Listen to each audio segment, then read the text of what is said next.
Bonjour bien-aimés dans le Seigneur, que le Père, le Très-Haut, soit glorifié. Voilà, comme d'habitude, c'est toujours pour moi, votre frère, un grand plaisir de venir vous parler. Donc je dis d'abord gloire au Père, au Dieu véritable, au Créateur de toutes choses. Donc lui qui permet, voilà, que je vienne encore vous parler. Il contrôle l'être, le mouvement, le temps, la circonstance, l'instant et le moment.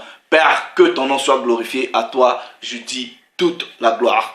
Donc, double honneur, comme d'habitude, aussi au Messie, au Christ de Dieu, à notre Seigneur et à notre Sauveur, le premier-né de toute la création.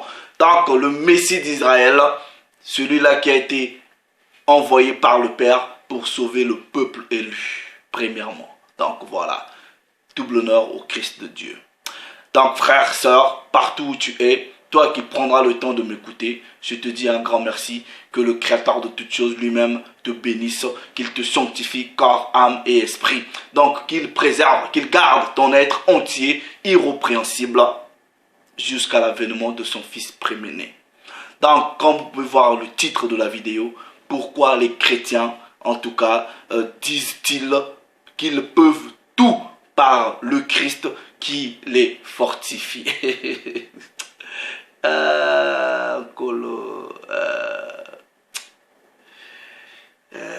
Vous connaissez cette phrase-là, que la plupart des gens dans les assemblées, ils récitent comme ça, voilà. Je puis tout par celui qui me fortifie. J'ai des amis musulmans. J'ai des amis qui sont un peu dans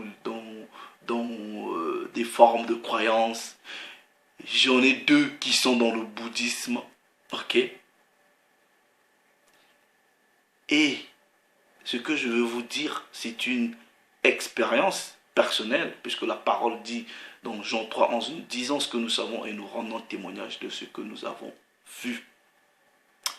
Mais moi, j'ai jamais eu l'impression que ces gens-là, en tout cas quand il s'agit des musulmans, quand il s'agit des bouddhistes, et quand je discute avec eux à propos de leurs croyances, vous sentez qu'ils maîtrisent leur élément. Ils sont à l'aise par rapport à ce qu'ils croient et ils savent défendre ce qu'ils croient. Mais j'ai jamais eu la même impression quand je discute avec mes frères qui sont dans le christianisme. Vous voyez, je dis ce que je sais. Vous n'êtes pas obligé d'être d'accord, mais par rapport à ma propre expérience, je n'ai jamais vu des gens qui sont aussi ignorants de leur propre livre que les chrétiens. Les chrétiens sont très ignorants de la Bible.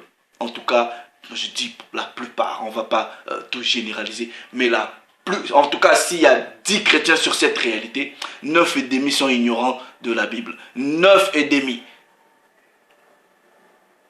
Vous voyez, ce verset-là qui se retrouve dans Philippiens chapitre 4, verset 13.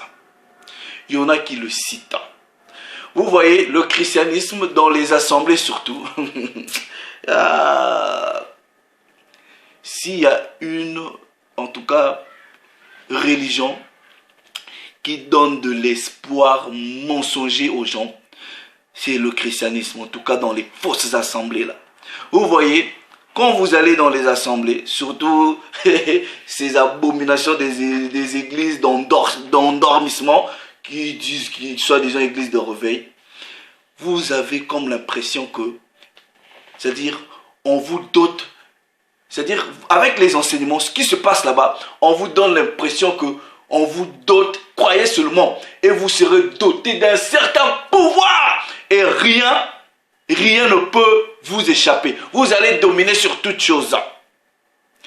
Et souvent, ils disent, je puis tout par le Christ qui me fortifie. Vous voyez les gens, j'ai vu des réalités dans ces assemblées-là, c'est triste. Hein? Vous voyez, ces gens utilisent des versets en dehors du contexte. Il a fait une demande, vous voyez, des frères et des sœurs, il fait une demande d'emploi, ok. On lui envoie un email ou on l'appelle, on dit voilà, l'interview, l'entretien, ça va être tel jour. Il va chez son pasteur. Parce que eux là-bas, ils vous ont fait croire qu'il faut ramener l'argent.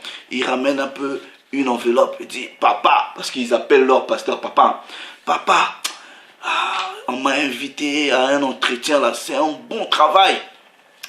Donc le poste il est bien, tout ça là, donc je viens, j'ai ramené quand même une enveloppe là, je veux que vous priez pour moi.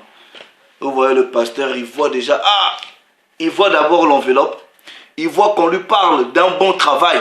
Mais il dit, allez mon fils, assieds-toi, assieds-toi. Je vais prier pour toi. Tu sais que ton papa a de l'onction. Donc je vais dégager une onction.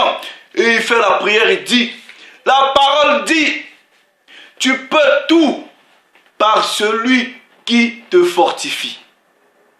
Donc le monsieur, il va aller, on lui a mis ce verset là dans la tête, il va en pensant que le Christ là lui a donné tous les pouvoirs de réussir, le pouvoir sur tout. Vous pensez même que Dieu peut donner à un humain le pouvoir sur tout. Dieu, même attrape. Bon, ok. Puisque le verset, il s'agit du Christ, ok. Donc, Dieu par le Christ, peut-il donner à une personne le pouvoir sur tout? Donc, vous, là, mes frères et sœurs, qui citez ce verset, je puis tout par celui qui me fortifie. Regardez vos vies. Regardez vos vies. Soyez sincères avec vous-même. Admettons que vous avez le Christ. Admettons que vous connaissez le Christ véritable et que vous marchez avec lui. Vous pouvez tout. Vous pouvez tout, même avec le Christ. Bon, regardez vos vies. Vous avez toujours des problèmes. Vous avez toujours les difficultés. Vous pensez que Dieu va donner à un homme le pouvoir sur tout? Ouais, si Dieu pouvait me donner le pouvoir sur tout, j'ai qu'un seul souhait. Un seul souhait. Et ça, je ne le dis pas. Mais comme je sais, j'ai la conscience que aucun homme sur cette réalité n'a le pouvoir sur tout, même par le Christ. Ok? On va vous expliquer ce verset-là que vous n'avez pas compris dans le contexte. Vous citez ça bêtement. Même beaucoup de versets, les gens citent en dehors du contexte. Faut pas confondre. Je puis tout par celui qui me fortifie et rien n'est impossible au Créateur. On va rentrer un peu dans ces deux mystères-là, vous expliquer. Vous voyez, Ésaïe nous a déjà donné comment est-ce que la Bible se lit. Ligne sur ligne, précepte sur précepte, un peu ici, un peu là. Donc on va seulement lire dans la Bible pour que vous compreniez qu'est-ce que Paul de Tarse voulait dire quand il dit « Je puis tout, en tout cas par celui qui me fortifie ». Nous allons tranquillement dans Philippiens. Ok? Vous voyez, pour rien du tout, je puis tout par celui qui me fortifie. Pour rien du tout, je puis tout, je puis tout. Tu as toujours des problèmes, toujours des difficultés. Tu peux tout en quoi? En quoi tu peux tout? Philippiens chapitre 4. Ok? Philippiens chapitre 4. Je prends la version populaire, second 19-10. On va juste mettre ce verset dans le contexte et vous allez comprendre le contexte. Ce n'est pas ce que vous croyez. Ok? Philippiens chapitre 4, du verset 13. Version second 19-10, il est écrit: Je puis tout par celui qui me fortifie. Ok? Bon, maintenant, vous prenez seulement cette phrase-là. On vous bourre de cette phrase-là dans vos églises. Je puis tout, je puis tout. Ça rentre dans vos têtes. Ok? Et vous avez l'impression que vous avez un pouvoir supérieur. Maintenant, on va les lire dans la même Bible. Qu'est-ce que Paul de Tarse voulait dire quand il a dit « Je puis tout par celui qui me fortifie ». Ésaïe, il a dit quoi? Précepte sur précepte, ligne sur ligne, un peu ici, un peu là. On reste dans le même chapitre. On va au début, ok? Il est écrit, verset 1er. C'est pourquoi, mes bien-aimés et très chers frères, vous qui êtes ma joie et ma couronne, demeurez ainsi fermes dans le Seigneur, mes bien-aimés. Verset 2. J'exhorte et vous dis, et j'exhorte s'entiche à être d'un même sentiment dans le Seigneur. Et toi aussi, fidèle collègue, oui, je te prie de les aider. Elles qui ont combattu pour l'évangile avec moi et avec Clément et mes autres compagnons d'œuvre, dont les noms sont dans le livre de vie. Réjouissez-vous toujours dans le Seigneur. Je le répète, réjouissez-vous. Que votre douceur soit connue de tous les hommes. Le Seigneur est proche. Verset 6. Maintenant, regardez.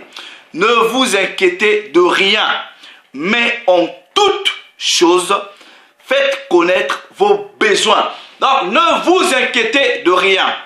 En toute chose, faites connaître vos besoins. Vous allez comprendre ces besoins-là, c'était quoi? C'était pas vos histoires de travail, oh, tu n'as pas des enfants, c'était pas, vous allez comprendre les besoins et pour quelle raison Paul avait dit il pouvait tout, ok? Donc, faites vos besoins à Dieu par des prières, des supplications avec des actions de grâce. Et la paix de Dieu qui surpasse toute intelligence, gardera vos cœurs et vos pensées en Jésus-Christ.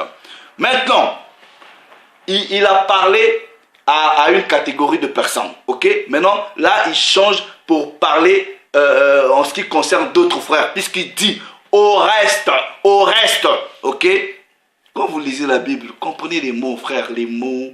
Allez, vous comprenez les mots, vous comprenez la chronologie, comment est-ce que la personne élabore sa pensée. Maintenant, il parle au reste, les frères, au reste, frères, que tout ce qui est vrai, tout ce qui est honorable, tout ce qui est juste, tout ce qui est pur, tout ce qui est aimable, tout ce qui mérite l'approbation, ce qui est vertueux, et digne de louange soit l'objet de vos pensées. Donc, il leur a parlé de quelque chose. Là, il rentre dans d'autres détails. Ok? Maintenant, il leur explique, explique quelque chose. Ce qui lui était arrivé. Il dit, vous avez appris. Ok? Vous avez appris, reçu et entendu de moi. Et ce que vous avez vu en moi, pratiquez-le. Donc, mon expérience, parce qu'à chaque fois, Paul il disait, soyez mes imitateurs. Donc, en gros, il dit, soyez mes imitateurs par rapport à ce que vous avez entendu de moi, vu quand j'étais avec vous. Ok? Pratiquez-le. Et le Dieu de paix sera avec vous. Verset 10, maintenant là, on rentre dans les détails. J'ai éprouvé une grande joie dans le Seigneur de ce que vous avez pu enfin renouveler l'expression de vos sentiments pour moi. Vous y pensiez bien, mais l'occasion vous manquait. Verset 11 maintenant. Verset 11 les frères. Ce n'est pas en vue de mes besoins, ces besoins-là, ce n'était pas le travail, ces besoins-là, ce n'était pas les histoires, je ne sais pas quoi là, vous allez comprendre ces besoins. Ce n'est pas en vue de mes besoins que je dis cela, car j'ai appris à être content de l'état où je me trouve. Donc Paul il vous dit qu'il a appris, il parle du contentement. Et du contentement de quoi? Vous allez comprendre, ok? Il dit, c'est pas par rapport parce que j'ai besoin de quelque chose. Parce que j'ai appris dans ma marche avec le Christ à vivre dans le contentement, ok? Maintenant, il dit, je sais vivre, il explique, je sais vivre dans l'humiliation. Je sais vivre dans l'abondance. Et l'humiliation, là, c'était le manque. Donc, en gros, je sais vivre quand j'ai pas, je me plains pas. Et quand j'ai, voilà, je glorifie toujours le Père. Je sais vivre dans l'humiliation et je sais vivre dans l'abondance. Maintenant, regardez. En tout et pour tout, c'est-à-dire dans l'abondance, comme dans l'humiliation, c'est-à-dire dans le manque. Donc en tout et pour tout, j'ai appris à être rassasié. Quand il y a l'abondance, tu te rassasies. Et à avoir faim. Est-ce que vous comprenez? À être dans l'abondance et à être dans la disette. Donc Paul vous explique que peu importe la disette, peu importe l'abondance, il a appris à être content avec tous ces états-là. Et il dit maintenant, avec l'abondance, avec la disette, il dit, je puis tout par celui qui me fortifie. C'était pas comment vous pensez là. Ok? C'est le contentement. Quand tu as, tu te contentes. Quand il n'y a pas à manger, tu te contentes. C'était le vivre, manger, comme on dit chez nous. C'était ça. Quand il y en avait, il bénissait le Père. Quand il n'y en avait pas, il bénissait le Père. Maintenant, il dit, à chaque fois que j'ai traversé la disette et l'abondance, j'ai pu traverser ces périodes-là à cause du Christ qui me fortifie. Nous allons encore. Cependant, vous avez bien fait de prendre part à ma détresse. En réalité, c'est quoi? Ces frères-là, chez les Philippiens, ils avaient pensé à Paul. Quand Paul n'en avait pas, ils lui ont envoyé quelque chose. Maintenant, il est reconnaissant de l'acte qu'ils ont posé. Ok? Il dit, cependant, vous avez bien fait de prendre part à ma détresse. Vous le savez vous-même, Philippiens, au commencement de la prédication de l'évangile, lorsque je partis de la Macédoine, il explique maintenant, aucune église n'entra en compte avec moi pour ce qu'elle donnait et recevait. Ok? Vous fûtes, c'est-à-dire vous les Philippiens, vous fûtes les seuls à le faire, à rendre compte à Paul.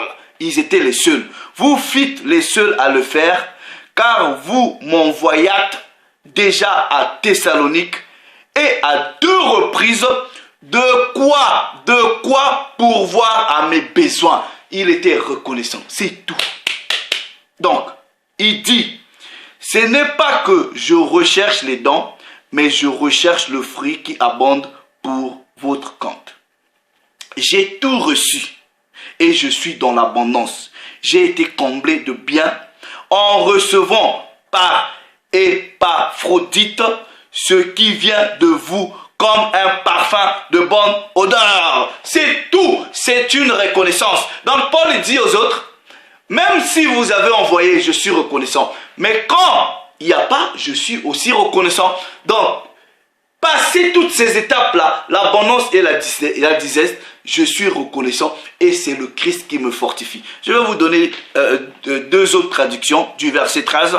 Ok, je prends la traduction de la Bible, parole de vie. Ok, traduction de la Bible, parole de vie. Philippiens chapitre 4, verset 13. Là-bas, il est traduit. Je suis capable de tout cela.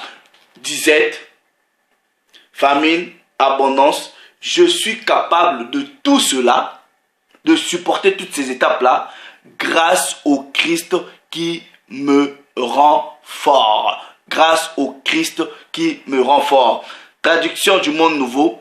Pour toutes ces choses, j'ai cette force. Pour toutes ces choses, j'ai cette force grâce à celui qui me donne de la puissance. Donc, Paul est clair. Donc, vous venez avec, je puis tout par celui, deux fois, ça n'a rien à voir. Le je puis tout là, Paul disait, il parlait du contentement dans les 2 étapes de la vie. Dans la précarité, quand il n'en avait pas, il ne se plaignait pas parce qu'il dit, quand les autres m'envoyaient rien, je ne me plaignais pas. Vous les Philippiens, en tout cas, quand je vous rends, je suis, comment dire, grateful. J'ai de la gratitude parce que vous avez pensé à moi. Mais je ne le dis pas parce que je recherche des dons, mais je suis reconnaissant. Mais sachez que quand il n'y en a pas, s'il n'y a pas de problème, quand il y en a, je suis toujours fortifié. C'est ça en fait. C'est ça le contexte. C'est ça le contexte. Donc, vous voyez, le je puis tout là, c'est quand vous, s'il y a la galère à la maison,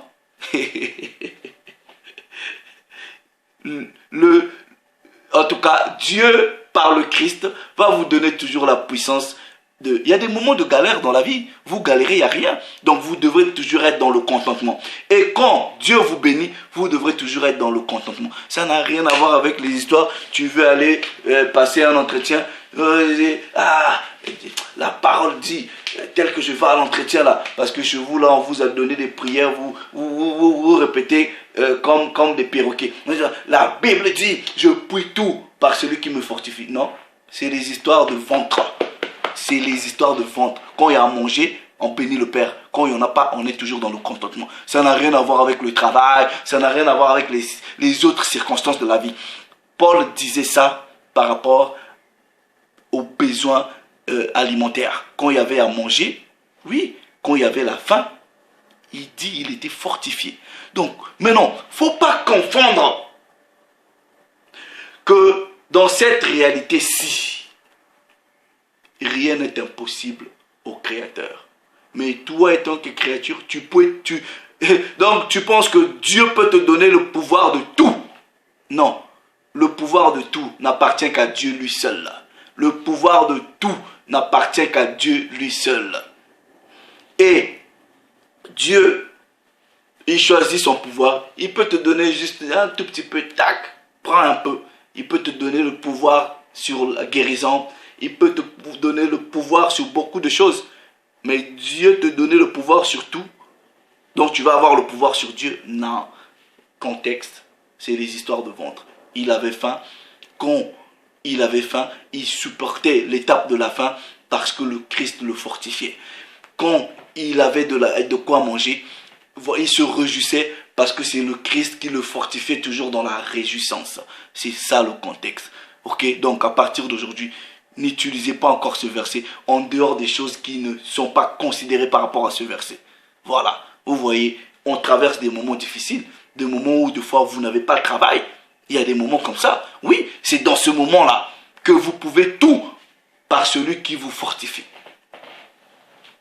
Moi-même, je vous parle, j'ai passé des moments difficiles dans la vie. Mais si, ceux qui me connaissent, ils savent.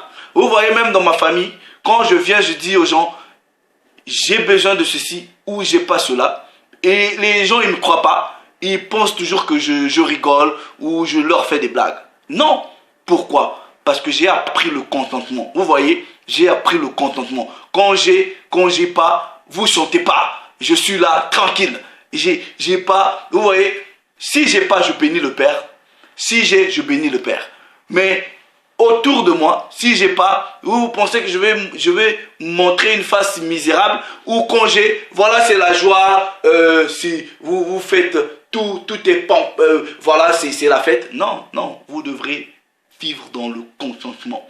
Quand ayez conscience qu'il y a eu aussi un moment où vous n'aviez pas. Ayez aussi conscience, au moment où vous possédez à manger ou quoi que ce soit, il y en a qui galèrent, qui n'ont pas à manger. C'est pour cela le Christ préméné, il parle du pain quotidien. Donne-nous le pain quotidien. Vous voyez, même si le pain quotidien, c'est aussi la parole, mais il y a aussi le pain pour faire vivre le corps. Donc, Paul ici nous parle du contentement.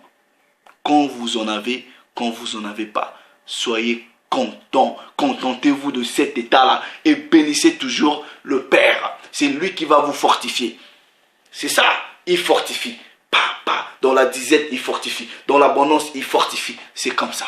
Donc, ça n'a rien à voir avec pasteur, je vais à l'interview, priez pour moi. Pasteur, il va aller passer des examens. Voilà, il faut prier pour moi. Il dit, voilà ma fille, je prie pour toi. La Bible dit, je puis tout par celui qui me fortifie. Il faut seulement dire ça. Pas seulement tu dis, je puis tout, je puis tout. Non, tu ne peux pas, rien du tout. Tu ne peux pas, tu peux rien du tout. Rien du tout. Ok? C'est seul le Père qui donne le pouvoir. Et le Père ne donne pas le pouvoir sur tout. Même le Christ, il dit quoi aux apôtres? Je vous donne le pouvoir. Il est précis. Il est précis, il précise. Vous priez sur les gens qui sont malades. Est-ce qu'il a dit, vous avez le pouvoir sur tout? Non. Paul de Tarse parlait de la nourriture, mes bien-aimés. Comprenez ces choses-là dans le contexte.